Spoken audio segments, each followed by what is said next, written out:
ওম নমস্তে ভগবতে প্রণবায়।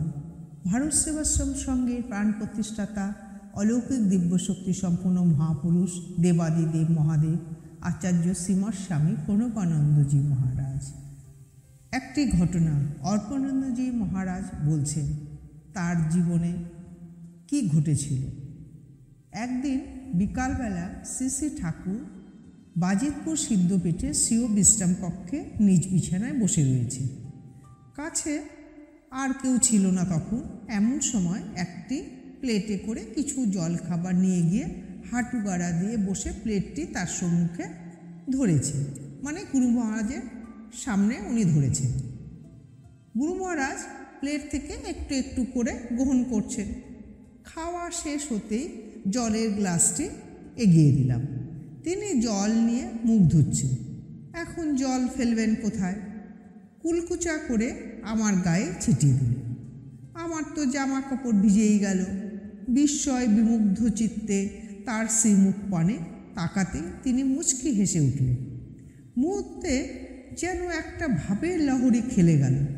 মন প্রাণ কি যেন এক অপার অনাসাদিত আনন্দে ভরপুর হয়ে উঠল। মনে মনে ভাবলাম, হে পানেশ্বর, এ আবার তোমার কি লীলা?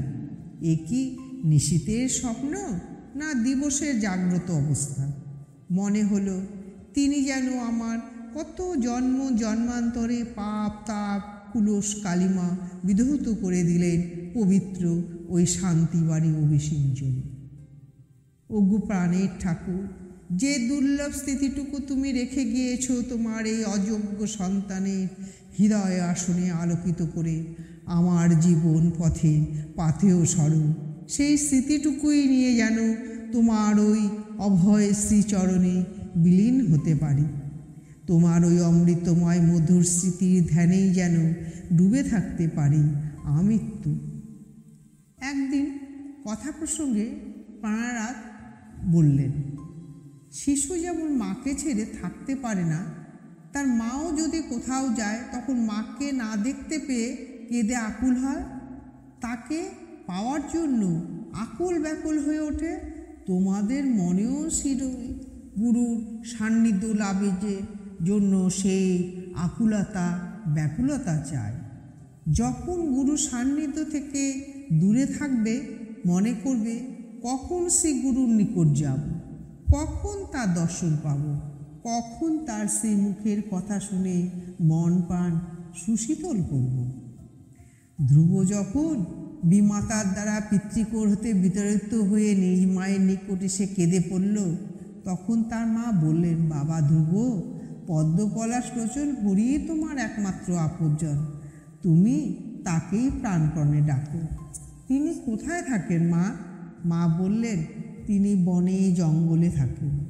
এক মনে কেঁদে কেঁদে ডাকলেই তাকে পাওয়া যায়। এ কথা শুনে ধ্রুব ঘোর জঙ্গলে প্রবেশ করে তাকে ডাকতে লাগল, কোথায় আমার পদ্ম পলাশ লোচন হরি, আমায় দেখা দাও বলে কাতর হয়ে কেঁদে কেঁদে ডাকতে লাগল। সম্মুখে যাকে দেখে তাকেই জড়িয়ে ধরে বলে, তুমি কি আমার পদ্ম পলাশ লোচন হরি? এইভাবে বাঘকে সাপকে জড়িয়ে ধরে জিজ্ঞাসা করতে লাগলো। সেই সব হিংস্র জন্তু তার প্রেমে মুগ্ধ হয়ে হিংসা ভুলে গেল। মন যখন ভগবানের জন্য এরূপ আকুল ব্যাকুল হয় তখনই তিনি দেখা দেন। গুরুর প্রতি তোমাদের মনও তেমন করতে হবে, তবেই তো তার কৃপায় তোমাদের সমস্ত অন্ধকার দূর হবে। তার অদর্শনে প্রাণ মন কেঁদে ওঠা চায়, তাকে দেখার জন্য চিত্ত অস্থির হওয়া চায়, তবেই সর্বনিয়ন্তা শ্রীগুরুর আশীর্বাদ তোমাদের উপর বর্ষিত হবে। তার কৃপায় তোমাদের জন্ম জন্মান্তরে পাপ তাপ দূর হয়ে মনে প্রাণে আনন্দধারা বর্ষিত হবে। তার আশ্রয়ে তো তোমরা এসে পড়েছ, কাজেই তোমাদের আবার ভয় ভাবনা কিসে? যা কিছু করার আমি সব করে দেব। এই বিশ্ব ব্রহ্মাণ্ডে এমন কোনো শক্তি নাই যা তোমাদের কেশাগ্র স্পর্শ করতে পারে, যতক্ষণ তোমাদের শ্রীগুরুকে স্মরণ মননে রাখিতে পারিবে। শ্রীগুরু তোমাদের প্রাণের প্রাণ, হৃদয়ে যথাসর্বস্ব।